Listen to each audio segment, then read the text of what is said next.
friends. Thanks for bearing with me. I'm Lisa, one of your mentors here in the Sonlight app. I appreciate if you changed your plans and joined today instead of yesterday. Our family had kind of a crazy day. It just goes to show you that even once your kiddos get to be adults, because my youngest is 20, they still need their mom when they don't feel well, and doctor's offices take a really long time. So if you're joining me here today, would you just let me know who you are and where you're from? I wanted to talk a little bit today about using Sonlight with gifted children. I know we do a lot of talking about how to adapt it for children that don't learn the same, whether that's dyslexia or behind in reading or something like that, but I don't hear a lot of talk about what to do when you have a gifted child. So I wanted to just chat with you a little bit about that. I believe that Sonlight is an awesome way to educate a gifted child because there are so many parts of Sonlight that are not skill-based. Our history and the Bible and the literature and science, that you can combine gifted children along with normal, that sounds terrible, along with children who maybe are just learning on level, that kind of thing. And it's pretty easy for you as the mom to do that. I was labeled gifted when I was probably 5. When I started public school first grade. I'm so old that there wasn't even kindergarten. When I was a little girl, you had to go to private kindergarten. But when I started first grade, when I was 5, I already knew how to read. I had taught myself to read when I was 2, and I could really do a whole lot of math. I don't say that to be prideful, but I say that because it really shaped my school experience. Not very far into the school year, I think about probably a week and a half, they moved me up to first grade, and that was fine. I could do what was in first grade as well. So after about 2 weeks in first grade, they moved me to second grade. I have a September late birthday, so by that time I had probably just turned 6. I still needed a nap every day. It was the first time I'd been in any kind of school situation for a full day, 8 to 3 or whatever that was. And after I spent some time in second grade, they moved me to third grade. I would assume that my mother said something about that point because there's a large difference between a kindergartner or first grader and a third grader. So that the work was not hard for me, but the level of maturity was brutal for me. There were kids who were bigger than me, kids who had different life experience than me, kids who were just in a different maturity of their body than I was. So it was pretty tough. I would have loved to have been homeschooled, but that was really not anything anyone knew about. So I say all that to tell you that I think if you have a gifted child, you need to keep those things in mind. So yes, your gifted child can do all the math. They can read. They can do whatever an older child can do. But just because they can do it does not mean that they're ready to encounter the things that go with it. So what does that mean as far as Sonlight? So I think you should take your skill-based subjects and your non-skill-based subjects and look at them very differently for a gifted child. Math, I think that you are free to run your kids through math as quick as they can do it. There's no sense in holding a child back in math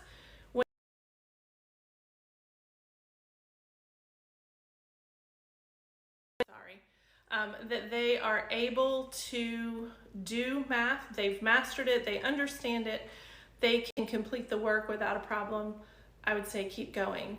I see that someone says they can't hear or see anything. I have seen that on when I've watched other lives as well, and I am unsure I'm unsure how to tell you to fix that. I will tell you that this will be reposted so you can watch the replay if you can't see or hear anything. So I am very sorry. So math-wise, I would just keep going with your child. That is not something that they're going to encounter, things that challenge their maturity. And when you get to a time in math where it's not easy, you can slow down. That's fine. The same with teaching your child to read. Like I said, I taught myself to read when I was about 2.5. By the time I was 3, I was reading. My mom didn't read to me anymore. She was very, I don't know that frustrated is the right word, but she did not know what to do with me. So I encourage you to teach your child to read when they're ready. I think it's like any other skill. We are much better to capitalize on our child's wanting to do something than to put them off and then try to change their mind later. So teach your child to read, but I do think you need to be careful with what your child is reading, because I know as a avid reader, I read a lot of books I had no business reading when I was young. So I think Sonlight does a great job at choosing readers for your children in the language arts portion, because that is also a skill. And 9 times out of 10, your early reader is not ready for the language arts part. So I always encourage parents when I talk to them, either on the phone or in one-on-one at the convention, that if their child can read but is not to the language arts part that matches that reading, go ahead and give them an easy book. I think that you should tell your children, school doesn't have to be hard. This book is easy for you, but there are still things to be learned from it. You can practice your reading aloud, practice your enunciation, practice some dramatic reading. All of those things are also skills that you can go over as long as they're working, and then let them read some other books on their free time. People always ask, well, where do you find those other books for gifted children? When I was parenting young children, I had early readers. I found a resource called Honey for a Child's Heart. It is a book of books by ages. And so we worked through those titles, and they were good books that were books that I agreed with. I remember one time I took my daughter, she was in 2nd grade, she could probably read on a 6th grade level or so, to the library, and I asked the librarian, I said, let me give you this scenario. We're a very conservative Christian family. We don't want to read books about magic. We don't want to read books about boys and girls that are going on dates, these kinds of things. Do you have some suggestions? She suggested 3 books. The first one, the first page, there was something in it I had specifically asked not for. So of the 3 books, we only were able to read one, and I later found out it was a Sonlight book in a later level. So I soon learned that that was not going to be the place that I needed to find books. So that's when I found Honey for a Child's Heart. It's a book of books. That was very helpful. We enjoyed series when she was little because I could read the first 1 or 2, get a good idea, and then she could read through those. I think a great resource Sonlight has is like Heartwood Hotel is in kindergarten. If you have an early reader and you enjoy that book, there are others. It is not a terribly difficult book to read, so maybe you give that to your 2nd grader, let them read those sequels. Same with the Boxcar Children or the Little House books. But I think there are books out there for your children to read who are maybe above grade level reading, but not ready for the maturity. I had some questions on the post that I had, so I'm going to just address those real quick. And if you have questions about anything I've said or something I've not said, please drop it in the chat. One of the questions was how to use the HBL along with gifted children, and I think that's something that you need to consider, is keeping your children in the HBL of their age. That means that they have probably the emotional maturity to deal with what's there. You don't want to, I do not think, rush them through the HBL levels. I don't think you need to jump them up because you feel like they are ahead of schedule. I think you're going to run into issues that you're not enjoying the books. Not because they're not good books, but because they're not appropriate for your child's age. So the HBL that you're reading to your child, if the read aloud is on their reading level, buddy read. You read a page, they read a page. But do it together so that when anything comes up, you can encounter it together. Someone asked about what to do about siblings. Maybe you have one who seems to be gifted and one who is just learning on pace. I think the HBL on age level, again, is great for that. If your gifted child feels like they want to do something more, it's easy to supplement that. Go on the internet, look up something that they're interested in, go to the library, find some nonfiction books about what they're interested in. Exhaust their curiosity in that level. That doesn't do anything to hold their other sibling back. They might enjoy it, they might not. They might want to read something that's more on their level or find something that they're interested in. But as a person who is looking to learn, excited about learning, encourage that. Someone else asked about, and I assumed this was for math, taking breaks before moving to a next level. When my daughter moved through math, we just did the next day's worth of math while we were doing school. If that happened to be yesterday we were in book 1 and today it's time to start book 2, that was okay. But then we took a break when we took a break for school. So I don't think you need to take a break in between 2 math books just because your child finished one early. I think you can just keep going.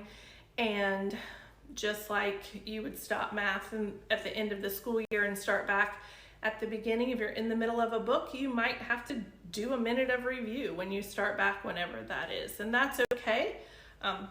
You can do that. And then someone asked about how do you balance all of that? And I think that's the hardest part of having anyone who learns differently than the average. But that's why we're homeschooling, is because maybe our child doesn't learn like the average. So I would just say to keep everything age appropriate, to challenge your child. I will tell you that one of the hardest things for me didn't happen until I was in high school when I had to take typing. And that was something that I had to practice. I did not have a lot of tools for studying or practicing because I'd never had to do that. So I would encourage you, if you have a child who picks up things very quickly, to find something that maybe is going to challenge them while they're young, and you can walk them through that. One should not cry in typing class, and this one cried a lot in typing class because I just wasn't equipped to do something that didn't come naturally to me. I had done piano and it was easy. I had danced and it was easy. I had read and done my schoolwork and it was easy. And I came to typing and it wasn't easy. And I was 17 years old and I just didn't know what to do. So that was something that I tried to encourage in my children. I have my son that went to public school. He was labeled gifted in 1st grade. And then probably my daughter is also gifted. We did not have her tested, but I found something quickly for them that was challenging outside of their natural gifting so that they would get those skills. Because when I got to college, I did not know every single thing. I did have to study. I needed those study skills. So find something that's part of the balance. This is all easy. Find something that's a little bit more challenging so that you can help that child have those tools, because everything in life is not easy.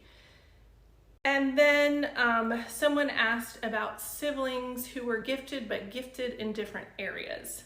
I think that's lovely. I think that's a great time to explain to your kids that God made everyone very special and unique and different.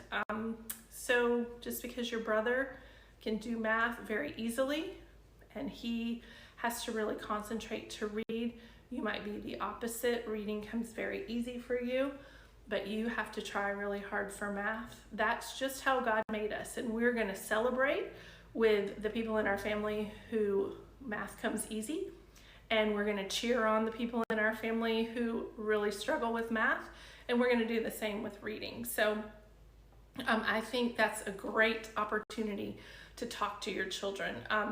I do know that some people, if it's the second child or one that's not the first, who is excelling in something and maybe they're about to pass their sibling, I think that's a good opportunity to talk about same. But also, if you're using math and it's math that's coming, it might be time to have a different program for one child than the other so that the passing doesn't seem so obvious. We often marked out grade levels on our workbooks or math books because it does not matter what grade you're in. This is what you're doing. The only time we ever really talked about grades in our family was if someone at the grocery store asked, "What grade are you in?" I had taught my children what grade they would be in had they been in a traditional school. But in homeschool, what grade you're in is really not important. You're just doing the best work for you in the next thing. So if that's something you need to do, just mark out what grade you're in, or Matthew C doesn't have grades, or Right Start doesn't have a grade. Just don't make a big deal out of what grade you're in. That's just the year that you were born and the people that are in your same year.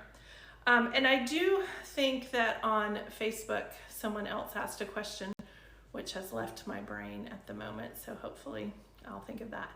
I do want to encourage you to attend Helps and Hacks a week from yesterday. I think it is the 16th because I think Valentine's Day is on Tuesday, so Thursday would be the 16th. We're going to talk about what to do when you don't like a book, so I would encourage you to do that. Keep posting in the app because the community is growing here. I know it takes a minute to get used to the new features and it's a learning curve, but it's a learning curve for us all, and we're all learning together, and we're so glad that you're here on our new app, and as we all get adjusted, it's gonna get easier and easier. Don't forget to check the Sonlight website for when the new catalog, that digital download, is available. If you didn't receive that in your email, you can go right on the website and see the 2023-24 brand new catalog digitally. You can request a copy on the website, a hard copy to be mailed to you when they get back from the printer. They'll come right to your mailbox. And check the promotions page if you're getting ready to order next year's curriculum. That great 3-day sale in March where you get lots of freebies, and you can even see the rest of the promotions for March and April. If you have any questions for the mentors, please post them. We love to help you as you are working through your homeschool. And remember, it's February, so if you school on a traditional year, you're more than halfway done. The summer is coming. If you don't homeschool on a traditional year, it's okay. Keep on going. We're cheering for you and praying for you. Thanks so much for being here today and for your great questions. And if what I've said has prompted questions, please post them below and I will try to answer those for you. And if I don't know the answer, I will find someone who does. I hope y'all have a fabulous weekend, and I will talk to you soon.